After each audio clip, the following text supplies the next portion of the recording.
30년 동안 시어머니를 모시고 살았는데 시어머니가 돌아가신 지 6개월 만에 남편이 이혼하자고 했습니다. 그 순간 저는 울지 않았어요. 오히려 웃음이 나왔습니다. 왜 웃었을까요? 그 이유가 궁금하시죠? 오늘 제 이야기를 끝까지 들어보세요. 여러분, 안녕하세요. 저는 올해 67세 김정자입니다. 37살에 시집와서 67세가 된 지금까지 저는 단 하루도 제 마음대로 살아본 적이 없었습니다. 새벽 5시에 일어나 밤 11시에 잠들기까지 모든 시간이 시어머니와 남편을 위한 것이었어요. 그런데 시어머니가 돌아가시니 갑자기 필요 없어진 사람이 되어버렸습니다. 30년간의 헌신이 한순간에 무의미해진 그 순간의 이야기를 들려드릴게요. 구독과 좋아요도 한번 눌러주세요. 힘내서 오늘 사연 열심히 얘기해 드릴게요. 감사합니다. 1994년, 저는 37살의 새댁이었습니다. 시어머니는 제가 시집 오자마자 며느리 교육이라며 온갖 규칙을 만들어 놓으셨어요.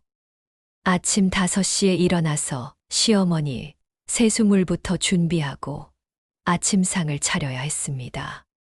밥알 하나 서리거도 이런 밥을 어떻게 드리냐며 다시 하라고 하셨죠. 처음엔 새댁이니까 배워야지 생각했어요. 그런데 1년이 지나고 2년이 지나도 시어머니의 잔소리는 끝이 없었습니다. 정자야, 물이 미지근해. 다시 떠와라.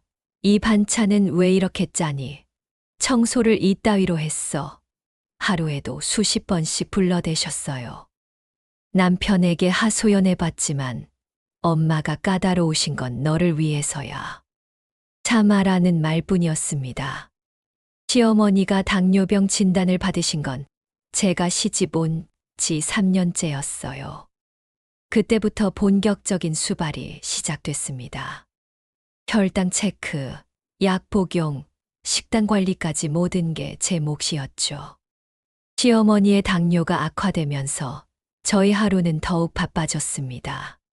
새벽 5시에 일어나서 혈당을 재고 인슐린 주사를 놓아드리는 것부터 시작이었어요.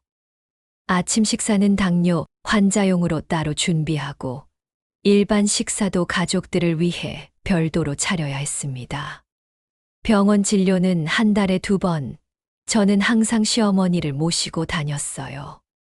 남편은 직장인이 어떻게 병원에 가냐 하며 당연하다는 듯 말했습니다. 검사 결과가 안 좋으면 며느리가 관리를 제대로 안 해서 그렇다는 말을 들어야 했어요. 시어머니는 점점 까다로워지셨습니다. 음식 맛이 조금만 달라도 예전 맛이 아니다. 방 청소가 마음에 안 들면 이런 식으로 청소하는 며느리가 어디 있냐며 화를 내셨죠. 저는 점점 집 밖으로 나갈 수도 없게 되었습니다. 혹시나 시어머니께서 부르실까봐, 응급 상황이 생길까봐 늘 집에만 있었어요. 결혼 전 저는 회계사무소에서 일했어요. 숫자와 씨름하는 게 즐거웠고 제 능력으로 돈을 버는 것에 자부심도 있었습니다. 하지만 시어머니 수발이 본격화되면서 직장을 그만둘 수밖에 없었어요. 며느리가 밖에서 일하면 집안 돌봄이 소홀해진다는 시어머니 말씀 때문이었습니다. 친구들과의 만남도 끊어졌어요. 가끔 연락이 와도 시어머니 때문에 나갈 수 없다고 하다 보니 나중엔 연락 자체가 오지 않더라고요. 제 취미였던 독서와 영화 감상도 그런 시간에 차라리 반찬이나 더 만들어라며 허락되지 않았습니다. 생리가 불규칙해져서 병원에 가고 싶어도 시어머니 두고 어디 가냐 하며 허락하지 않으셨어요. 결국 몰래 병원에 갔다가 돌아와서 엄청난 꾸중을 들었습니다. 며느리가 시어머니 몰래 병원에 다니는 게 말이 되냐면서요. 그날 밤 남편에게 하소연했지만 엄마 말씀이 맞다. 미리 말하고 갔어야지. 라는 대답만 돌아왔습니다. 시어머니가 75세가 되셨을 때 치매 초기 진단을 받으셨어요. 그때부터 저희 인생은 완전히 시어머니 중심으로 돌아가기 시작했습니다. 밤에도 몇 번씩 깨셔서 화장실을 찾으시거나 갑자기 집을 나가려고 하셔서 잠을 제대로 잘 수가 없었어요. 치매가 진행되면서 시어머니는 저를 알아보지 못할 때가 많아졌습니다. 너는 누구냐? 우리 집에 왜 있냐? 며 소리를 지르시기도 했어요. 가장 힘들었던 건 내 며느리는 착한데 너는 왜 이렇게 못되냐고 하실 때였습니다. 30년을 모셨는데 알아보지도 못하시니 허탈했어요. 기저귀 갈기, 목욕시키기, 식사 도움 등 모든 일이 제 몫이었습니다. 남편에게 도움을 요청해도 남자가 어떻게 그런 일을 하냐며 거절했어요. 요양보호사를 쓰자고 했더니 며느리가 있는데 왜 남을 써야 하냐며 반대했습니다. 저는 점점 지쳐갔지만 아무도 제 마음을 이해해 주지 않았어요. 시어머니를 모신 지 20년이 지났을 때 저는 완전히 다른 사람이 되어 있었습니다. 거울을 보면 20년 전에 제 모습은 온데간데 없고 지친 중년 여성만 있었어요. 흰머리는 늘어가고 허리는 굽어가고 손은 거칠어져 있었습니다. 시어머니의 치매는 점점 심해졌고 폭언과 폭행까지 시작되었어요. 너는 우리 집 며느리가 아니다. 도둑이 들어왔다며 저를 때리시기도 했습니다. 멍들고 상처가 나도 치매 환자니까 이해해라는 말만 들었어요. 그래도 저는 묵묵히 견뎠습니다. 이게 며느리의 도리다. 조금만 더 참으면 된다고 스스로를 달랬어요. 하지만 제 몸과 마음은 점점 한계에 다다르고 있었습니다. 우울증 증상도 나타났지만 병원 갈 시간조차 없었어요. 남편은 제 상태에 관심이 없었고 오히려 엄마 돌봄이 소홀해지고 있다며 더 잘하라고 압박했습니다. 2023년 가을 시어머니가 돌아가셨습니다. 30년 동안 모셨던 분이 세상을 떠나신 거예요.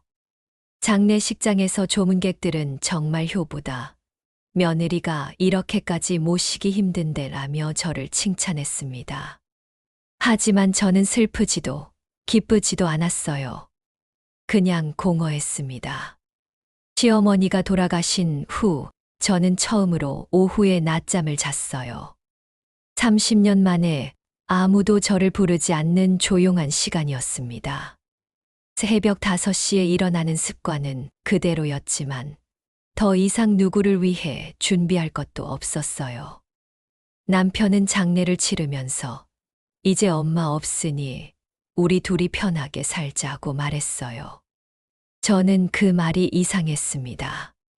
30년 동안 저 혼자 모셨는데 갑자기 우리라고 하더라고요.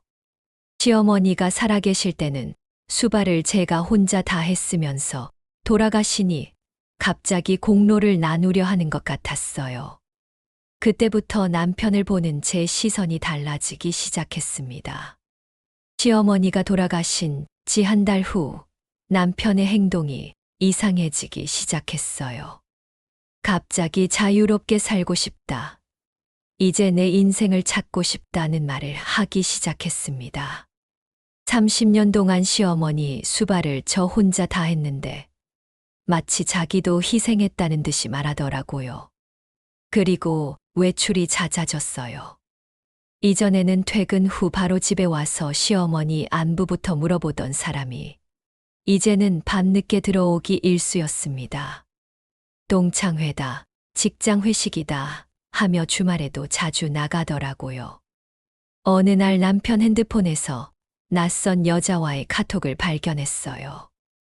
오늘도 고생했어요. 빨리 자유로워지면 좋겠네요. 같은 내용들이었습니다. 추궁했더니 그냥 직장 동료다. 오해하지 말라고 했지만 제 직감은 달랐어요. 30년을 같이 산 사람의 거짓말은 금방 알 수 있거든요. 그때 저는 깨달았습니다. 시어머니가 돌아가시면서 제 역할도 끝났다는 걸, 이제 남편에게 저는 필요 없는 존재가 되었다는 걸 말이에요. 시어머니 49제를 앞둔 어느 날, 남편이 평소보다 일찍 들어왔어요. 그런데 표정이 심상치 않더라고요. 정자야, 우리 이야기 좀 하자며 거실로 저를 불렀습니다. 무슨 일인지 물어봤더니 한참을 망설이더라고요.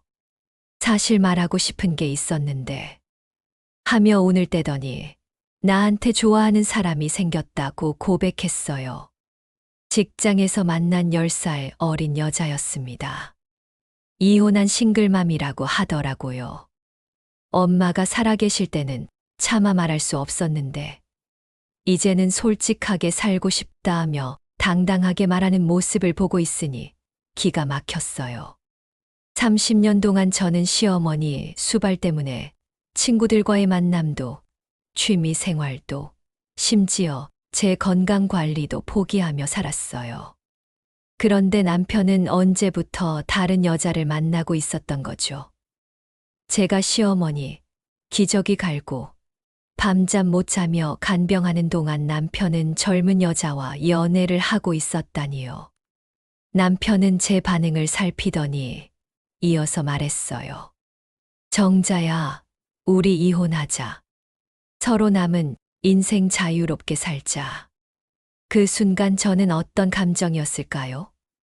분노? 슬픔? 배신감? 아니었어요. 저는 그때 웃음이 나왔습니다. 하하하, 저도 모르게 웃음이 터져 나왔어요. 남편이 왜 웃냐, 미쳤냐, 고 물어봤을 때 저는 말했습니다. 30년 동안 당신 엄마 수발 들며 늙어버린 나를 이제 와서 버리겠다고? 참 재미있네요. 남편은 당황했어요.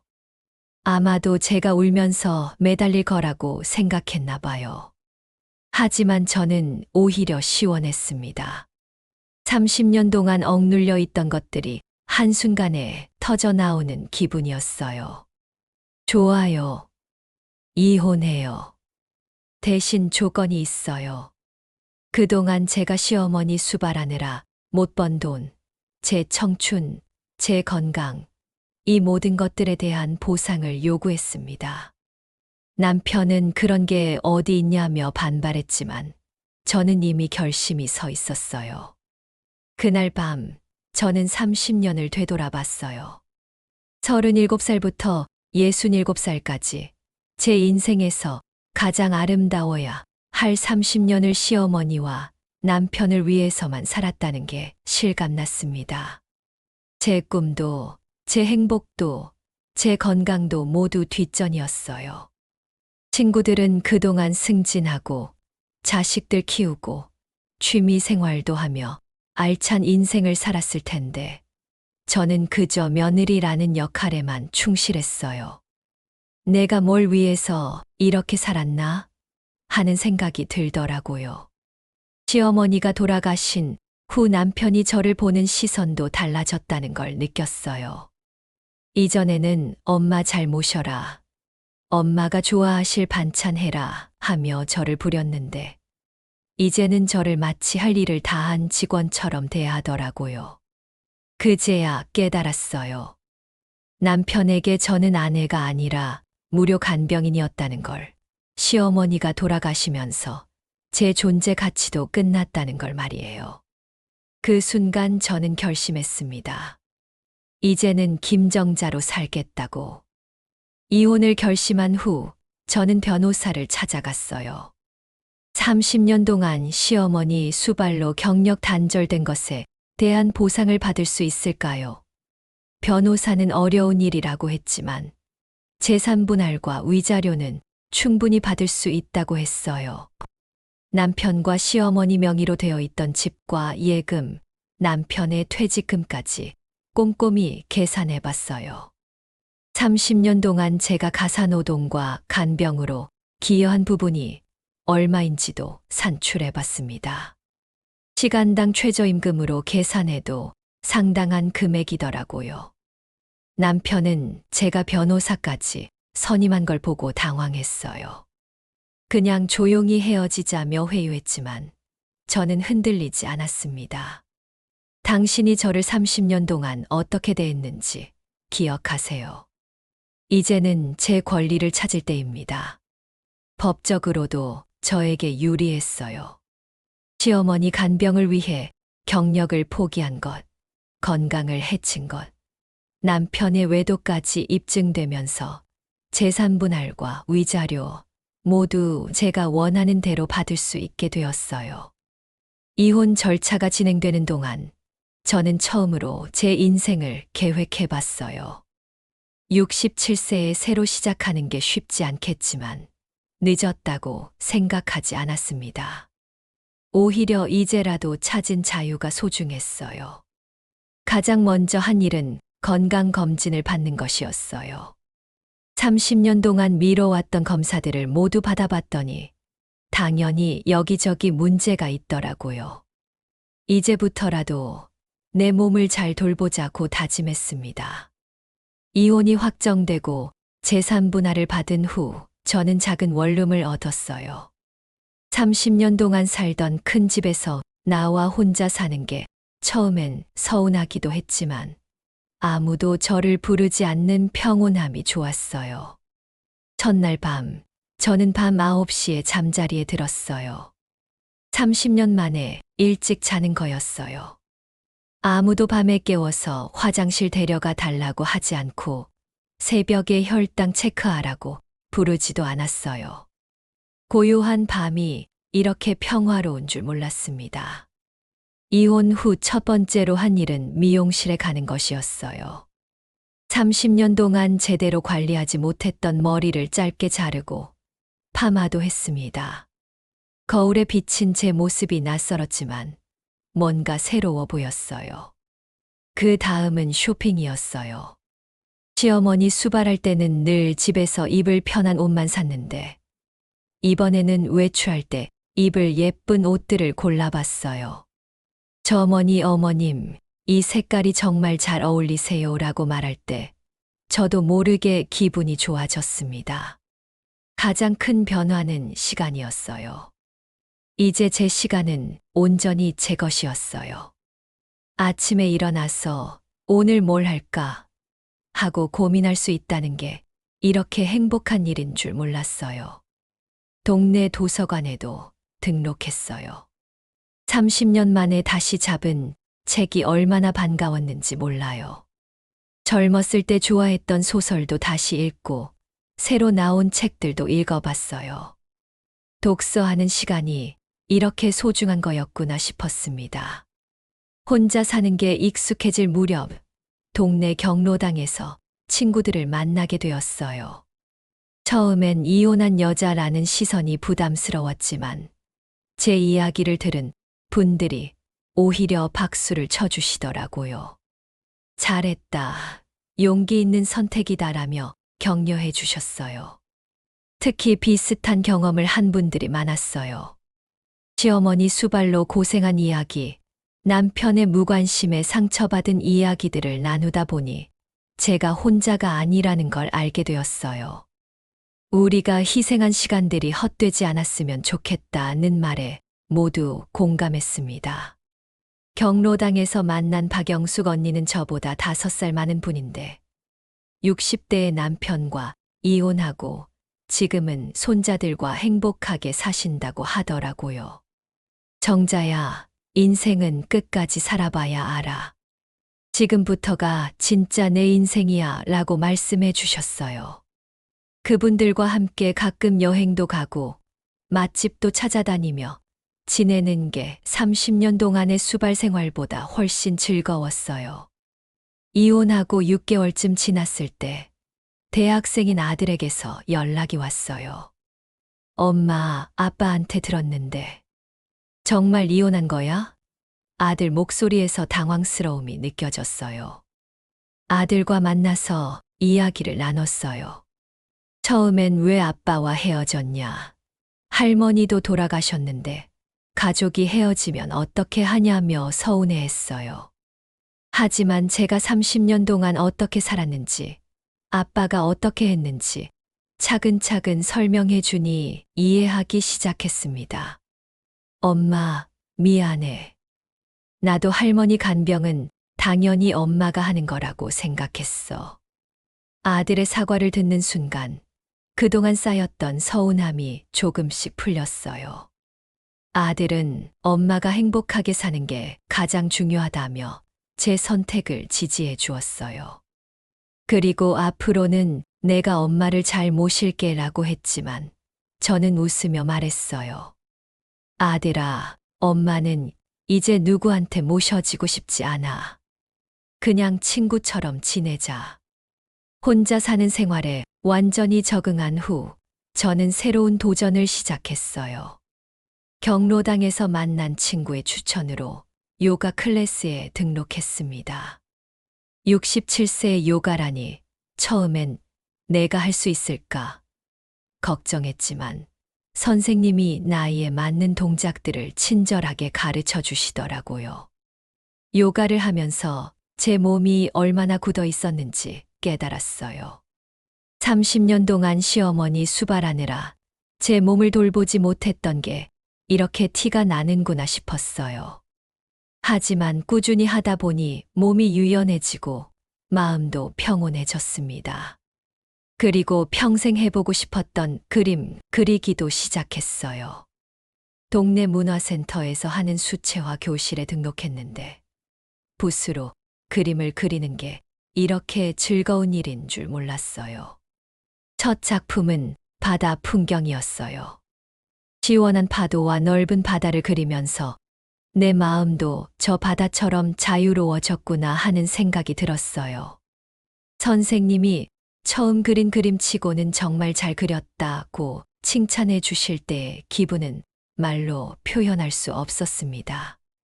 이혼하고 1년이 지났을 때 저는 완전히 다른 사람이 되어 있었어요. 아침에 일어나면 오늘은 뭘 하며 살까 하고 기대하게 되었습니다. 30년 동안 느껴보지 못했던 감정이었어요. 가끔 전 남편에 대한 소식을 듣기도 해요. 그 젊은 여자와 재혼했다고 하더라고요. 처음엔 30년을 함께 산 아내를 버리고 어떻게 저럴 수 있을까 싶었지만 이제는 별로 상관없어요. 오히려 감사해요. 덕분에 저도 자유로워졌으니까요. 건강도 많이 좋아졌어요. 스트레스가 없어지니 잠도 잘 오고 식욕도 돌아왔어요. 요가와 산책을 꾸준히 하니 몸도 한결 가벼워졌습니다. 무엇보다 제일 달라진 건 자존감이에요. 30년 동안 며느리, 간병인 역할만 하다가 이제는 김정자라는 한 사람으로 당당하게 살고 있어요. 누군가를 위해서가 아니라 저를 위해서 사는 게 이렇게 행복한 일인 줄 몰랐습니다. 제 이야기를 들으시는 분들 중에 혹시 저와 비슷한 상황에 계신 분들이 있을까요? 시어머니나 시댁 수발로 고생하고 계신 분들, 남편의 무관심 속에서 혼자 모든 걸 감당하고 계신 분들 말이에요. 제가 감히 조언을 드린다면 너무 늦었다고 생각하지 마세요. 저도 67세에 새로운 인생을 시작했어요. 물론 쉽지 않았지만 불가능하지도 않았어요. 여러분의 희생과 헌신이 소중하다는 건 인정해요. 하지만 그것 때문에 여러분 자신을 잃어서는 안 돼요. 가족을 위한다는 명목으로 평생을 희생할 필요는 없어요. 여러분도 행복할 권리가 있어요. 저는 이제 매일이 소중해요. 아침에 눈 뜨는 것부터 감사하고 제가 하고 싶은 일을 할 수 있다는 게 기뻐요. 67세에 찾은 자유지만 그 어느 때보다 값진 자유예요. 혹시 용기가 필요하시다면 제 이야기를 기억해 주세요. 여러분도 할 수 있어요. 오늘 제 이야기를 끝까지 들어주셔서 감사합니다. 30년 동안의 희생 끝에 찾은 자유, 67세에 시작한 새로운 인생 이야기가 여러분에게 작은 용기라도 되었으면 좋겠어요. 지금 저는 정말 행복해요. 아무도 저를 부르지 않는 고요한 아침, 제가 하고 싶은 것들로 채워지는 하루하루가 모두 선물 같아요. 이혼하자는 남편의 말에 웃었던 그날이 제 인생의 전환점이었습니다. 여러분도 언젠가는 저처럼 웃을 수 있는 날이 올 거예요. 힘들고 어려운 상황 속에서도 포기하지 마시고 여러분 자신을 사랑하는 법을 잊지 마세요.